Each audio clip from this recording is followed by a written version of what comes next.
తెలుగుదేశం పార్టీలో అసంతృప్తి స్వరం పెరుగుతోందా? బీజేపీ, జనసేనలతో తెలుగు తమ్ముళ్లకు పడడం లేదా? దాదాపుగా 10 మంది ఎమ్మెల్యేలు అసంతృప్తి స్వరంతో ఉన్నారా? క్రమశిక్షణ తప్పితే తీవ్ర చర్యలుంటాయని చెబుతున్న చంద్రబాబు హెచ్చరికలతో సరిపెడుతున్నారా? మరి ఆ ధిక్కార స్వరం వినిపిస్తున్న నేతల వ్యూహం ఏంటి? చంద్రబాబు తీసుకోనున్న చర్యలేంటి అనే చర్చ ఇప్పుడు టీడీపీలో నడుస్తోంది.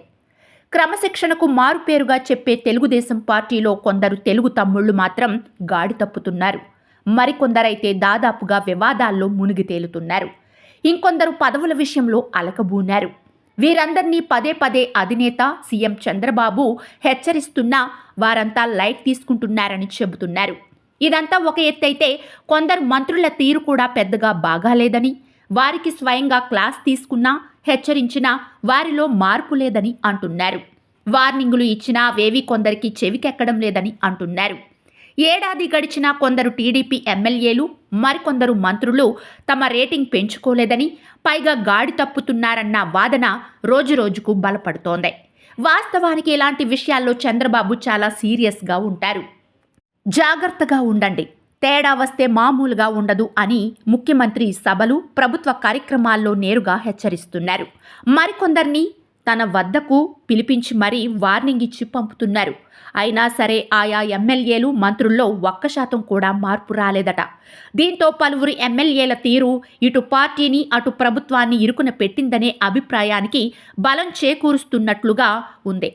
ఎమ్మెల్యే కోనేటి ఆదిమూలం ఓ మహిళతో సన్నిహితంగా ఉన్న వీడియోలు బయటికి రావడంతో ఎంత రచ్చ అయిందో ప్రత్యేకించి చెప్పనక్కర్లేదు.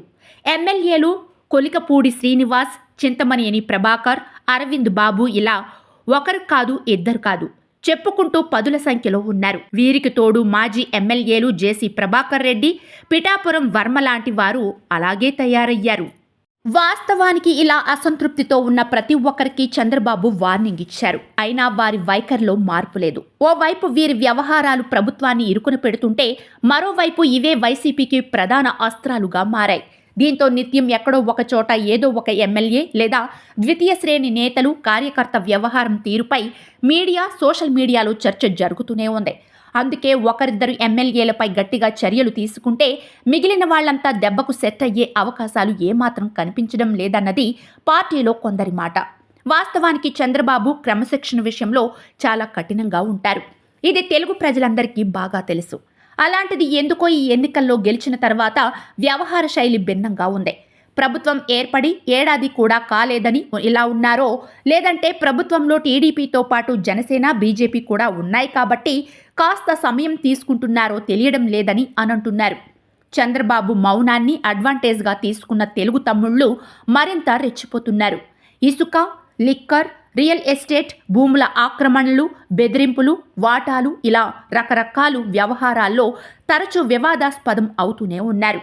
వారి పనుల్లో అక్రమ, అవినీతి సంపదలో బిజీగా ఉండిపోయిన ఎమ్మెల్యేలు, మంత్రులు కనీసం కార్యకర్తల బాగోగులను కూడా పట్టించుకోవడానికి సమయం కేటాయించడం లేదనే విమర్శలు కూడా ఉన్నాయి. దీనికి తోడు ఇటీవల జరిగిన మార్కెట్ కమిటీల నియామకం కూడా అసంతృప్తికి ఆజ్యం పోసింది. తమను సంప్రదించకుండా మార్కెట్ కమిటీలు వేశారని 6 ఎమ్మెల్యేలు అలకబోనినట్లుగా తెలుస్తోంది. డిప్యూటీ స్పీకర్ రఘురామకృష్ణరాజును ఏమాత్రం సంప్రదించకుండానే ఉండి మార్కెట్ కమిటీ చైర్మన్ పదవిని చంద్రబాబు, టీడీపీ వారికి కాకుండా జనసేనకు ఇవ్వడంతో ఆయన చిన్నబుచ్చుకున్నారట. ఇలా అసంతృప్తికి లోనైన 6 ఎమ్మెల్యేల్లో ఒకరిద్దరు రాజీనామా చేస్తామని కూడా బెదిరిస్తున్నారని తెలిసిందే. మరోవైపు చంద్రబాబు మౌనాన్ని అలుసుగా తీసుకోవద్దని పార్టీ పెద్దలు హెచ్చరిస్తున్నారు. ఏడాది కాకమునిపే చర్యలు తీసుకుంటే బాగోదని కాస్త ఆచితూచి అడుగులేస్తున్నారని చెబుతున్నారు. అధినేత తీసుకునే కఠిన చర్యలు ఊహించని రీతిలో ఉండబోతున్నాయని హెచ్చరిస్తున్నారు. ఈ లెక్కను చూస్తే త్వరలోనే కొందరు ఎమ్మెల్యేలకు, మంత్రులకు గట్టిగానే మూడినట్లే అనే మాట వినిపిస్తోంది.